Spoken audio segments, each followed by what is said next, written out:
Hello friends, आप लोग कैसे हैं? आप अच्छे से ही होंगे। ऐसी मुझे उम्मीद है कि आप लोग अच्छे से ही पढ़ाई करते होइएगा। तो आइए आज हम लोग परिमेय और अपरिमेय संख्या के बारे में जानने की कोशिश करते हैं कि अपरिमेय संख्या क्या होती है, ये अपरिमेय संख्या क्या है। तो देखिए, परिमेय संख्या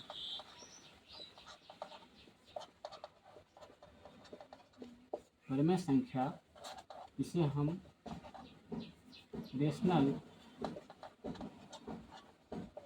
नंबर भी कहते हैं। इसे p/q के रूप में लिखा जाता है। इसे p/q, a/b आप कुछ भी लिख सकते हैं, m/n। ये कुछ ज़रूरी नहीं है कि p/q के रूप में ही इसमें लिखा जाता है। a/b के रूप में भी आप लिख सकते हैं, m/n के रूप में भी आप लिख सकते हैं। जहाँ इस सम को मैं मिटा देता हूँ, जहाँ p और q एक पूर्णांक संख्या है, पूर्णांक इंटीजर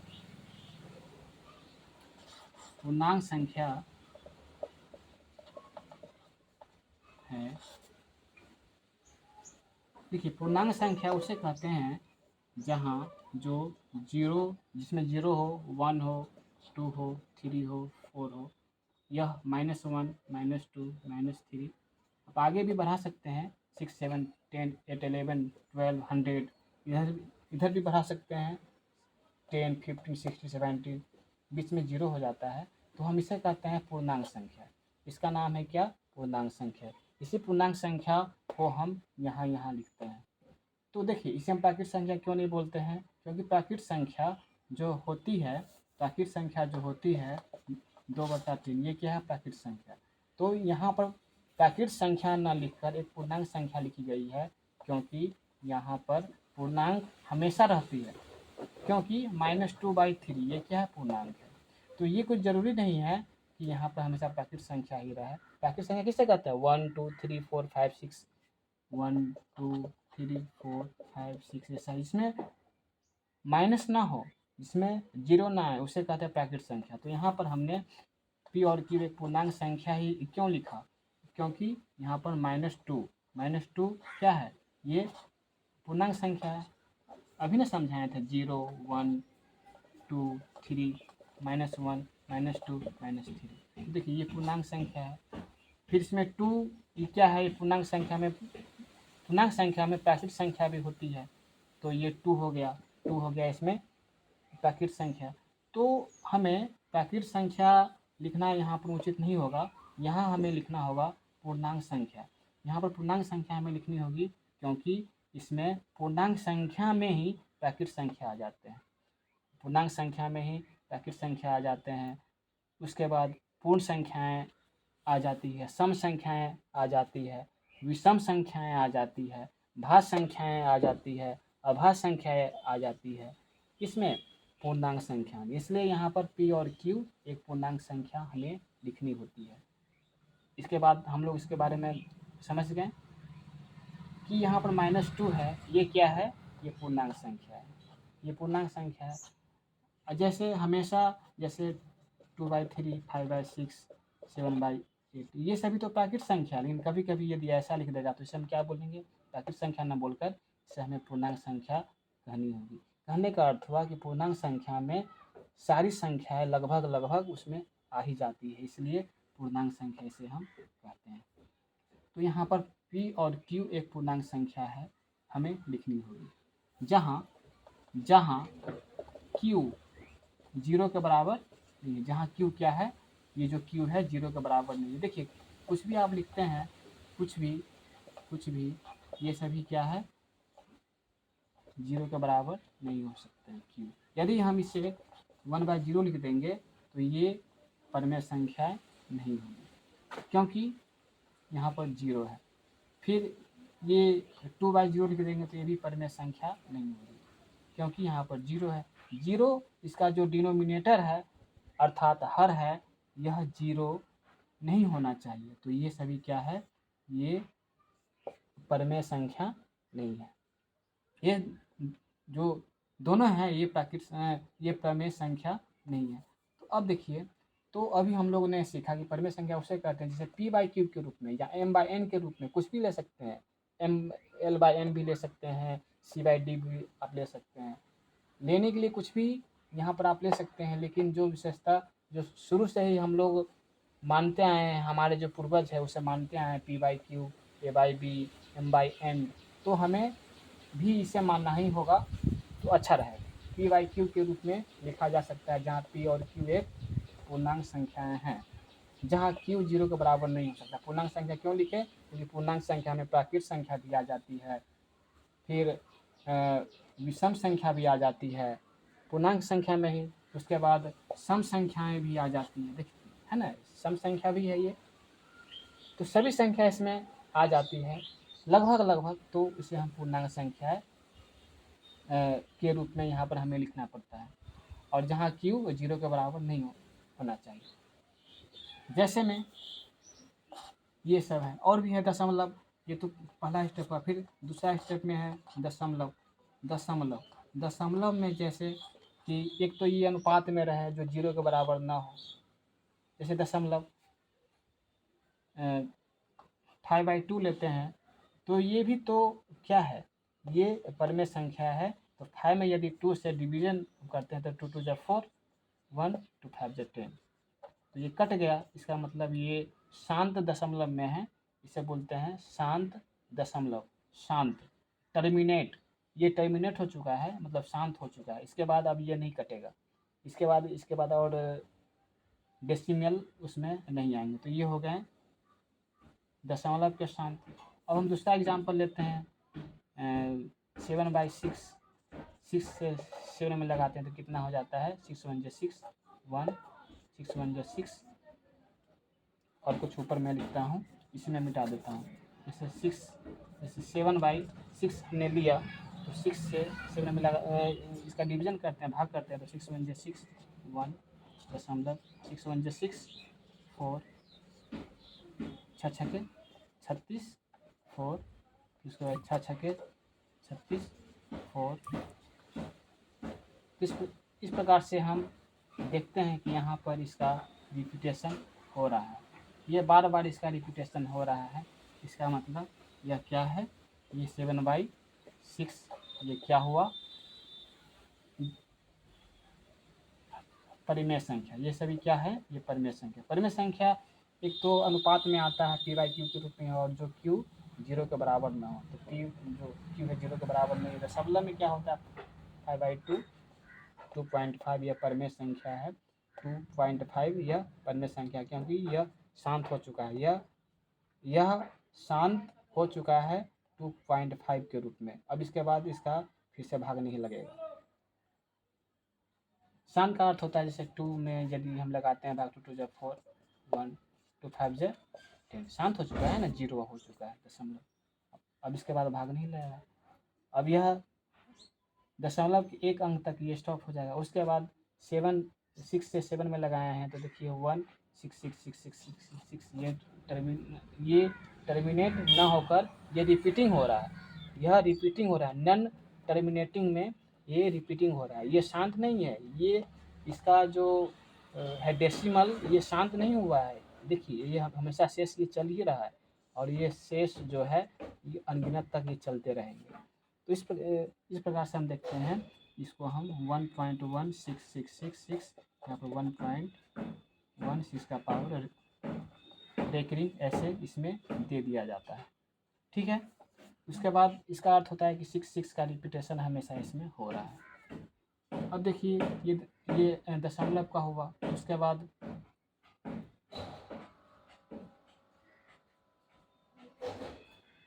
एक तो कट जाता है, एक तो कट गया, एक इसका रिपीटेशन हुआ, और एक p/q के रूप में लिख सकते हैं। तो इसको हम 3 मेथड से हम सॉल्व कर सकते हैं। पहला मेथड क्या हुआ, p/q के रूप में। दूसरा हुआ दशमलव जो 2.5 आया है ये शांत, ये बोलते हैं शांत, शांत, शांत दशमलव, शांत दशमलव, दशमलव, शांत दशमलव, इसे बोलते हैं टर्मिनेटिंग। जो होता है डेसिमल वो है टर्मिनेटिंग डेसिमल, इसे भी आप बोल सकते हैं। इसमें नन टर्मिनेटिंग में रिपीटिंग हो रहा है, नन टर्मिनेटिंग में क्या हो रहा है, रिपीटिंग हो रहा है, मतलब ये रिपीट हो रहा है लेकिन एक ही अंक को ये बार बार रिपीट कर रहा है, इसलिए ये हो जाएगा क्या, परिमेय। ठीक है। उसके बाद जो हमेशा रिपीट करे तो उसे कहते हैं अपरिमेय संख्या। 3 मेथड से हम लोग पढ़े, पी बाई क्यू, जहाँ पर क्यू जो है 0 के बराबर नहीं होना चाहिए। दूसरा 2.5 नीचे शेष ना आए। तीसरा नीचे शेष भी आए तो वो शेष आते ही रहे हमेशा, लेकिन जो उसका भागफल होता है, जो उसका क्वोशिएंट होता है, वो हमेशा बार बार हमेशा रिपीट होना चाहिए। ठीक है। तो हमने इसमें परिमेय संख्या के बारे में अध्ययन किया और हम लोग समझने की कोशिश भी किए। अब हम लोग चलते हैं अपरिमेय संख्या। ये अपरिमेय संख्या क्या होती है, इसे लिख लीजिएगा। अपरिमेय संख्या, अपरिमेय संख्या इसे बोलते हैं irrational number, irrational number, irrational number. Irrational number का अर्थ होता है कि जैसे इसे √3/2 ये हो गया इरेशनल नंबर, ये अपरिमेय संख्या हो गई, ये अपरिमेय संख्या हो गई, ये अपरिमेय संख्या हो गई, इरेशनल नंबर हो गई। क्यों? क्योंकि यहाँ पर √3 है, यहाँ पर क्या है, √3 है, √3। तो इसका यदि हम वर्गमूल निकालते हैं, 3 का यदि वर्गमूल हम निकालेंगे तो क्या हो जाएगा, 3 का वर्गमूल निकालेंगे तो 2, कितना मल्टीपल आएगा, 7 से 7, 7,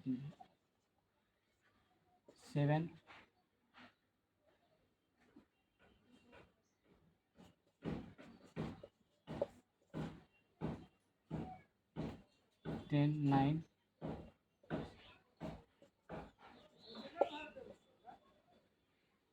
इसका आप वर्गमूल निकालिएगा तो ये अनंत तक ये वर्गमूल निकलता रहेगा। इसका जो डेसिमल ये कभी भी शांत होने का ये नाम नहीं लेगा, ये टर्मिनेट में नहीं आ पाएगा, ये टर्मिनेट में नहीं आ पाएगा। इसलिए जो टर्मिनेट में नहीं आ पाता है, जिसका रिपीटेशन नहीं होता है, जो टर्मिनेट, जो मतलब ये शांत ये नहीं होगा। शांत का अर्थ होता है कि इसका जो शेष है वो 0 आ जाए, उसे ही बोलते हैं शांत। जैसे ये जो है 5 से लगाएं 2 2 4, ये क्या हो गया, शांत हो चुका है। भले ही दशमलव के बाद 5 आया तो ये क्या हो गया, शांत हो गया। लेकिन इसमें आपका इसका वर्गमूल आप निकालिएगा, इसका रूट आप निकालिएगा तो ये शांत इसमें नहीं होगा। ये क्या है, √4/2।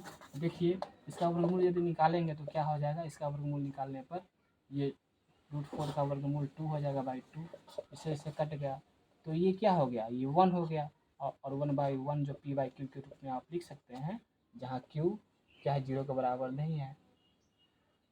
तो ये क्या हुआ, p/q के रूप में हो, और ये दशमलव में भी नहीं है। और दशमलव में भी यदि रिपीट होता रहता है, जैसे ये रिपीट होता रहता है, ऐसे ऐसे रिपीट होता रहता है, 5 5 5 5 रिपीट होता रहता है तो ये परिमेय होता। लेकिन यह जो है 1/1 इसमें न दशमलव में आया है, ना इसका रिपीटेशन हो रहा है। तो जो दशमलव में ना हो, जैसे 1 2 3 4, ये सभी क्या है, परिमेय संख्या। ये सभी क्या है, परिमेय संख्या। क्यों? क्योंकि 1 के नीचे 1 आप लिख सकते हैं, 2 के नीचे 1 लिख सकते हैं, 3 के नीचे 1 लिख सकते हैं, 4 के नीचे 1 लिख सकते हैं। ये सभी क्या है, परिमेय संख्या, जो p/q के रूप में लिख सकते हैं, जहाँ q जो 1 है 0 के बराबर नहीं है। तो ये हो गया। उसके बाद √36/√6, तो देखिए ये परिमेय है या अपरिमेय है। तो इसका यदि वर्गमूल निकालते हैं तो 36 का वर्गमूल हो जाएगा 6 × 6/√6। इसका वर्गमूल निकाल देंगे तो 6/√6। तो ये क्या हो गया, ये तो परिमेय है। कहने का अर्थ हुआ ये पूर्णांक में है। इसे प्राकृत संख्या भी बोल सकते हैं, लेकिन प्राकृत संख्या बोलना अच्छा नहीं होगा, ये पूर्णांक संख्या इसे बोलिए, चूँकि पूर्णांक संख्या में प्राकृत संख्या भी आ जाती है। तो ये हो गया।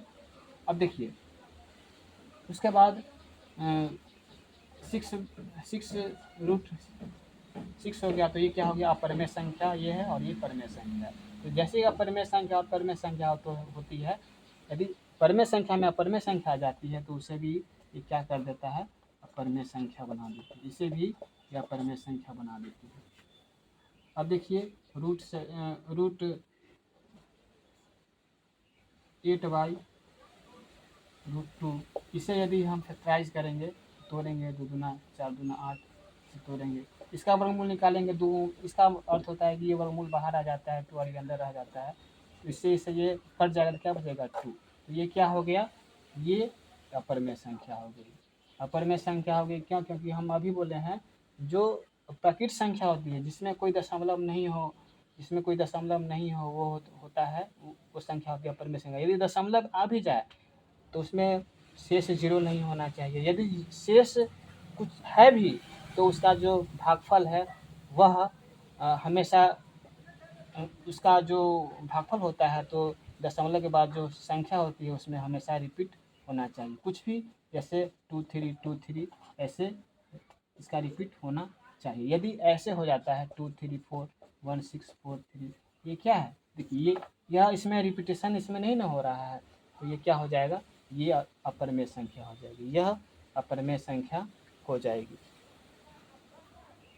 इसको यहाँ लिख देते हैं। ये क्या है, ये परिमेय संख्या है। ये क्या है 2 5 1 6 1 2 1। देखिए इसमें विचित्र ढंग से लिखा गया है, ये क्या है, अपरिमेय संख्या। कहने का अर्थ हुआ कि इसका कोई सीरीज है नहीं, इसका कोई सीरीज बना दिया गया होगा, रिपीट हो रहा है। ठीक है, ये तो समझ ही गए हैं।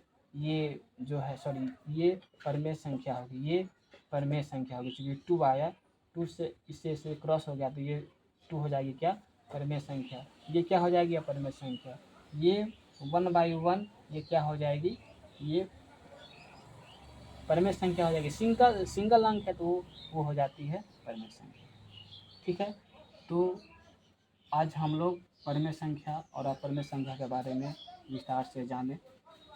यदि रूट में भी आ जाए, कुछ रूट में भी आ जाता है, जैसे कुछ रूट में भी आ जाता है, जैसे रूट 216/√6, इसे हम फैक्टराइज करेंगे तो 6 × 6 × 6 हम लिख सकते हैं। उसके बाद √6।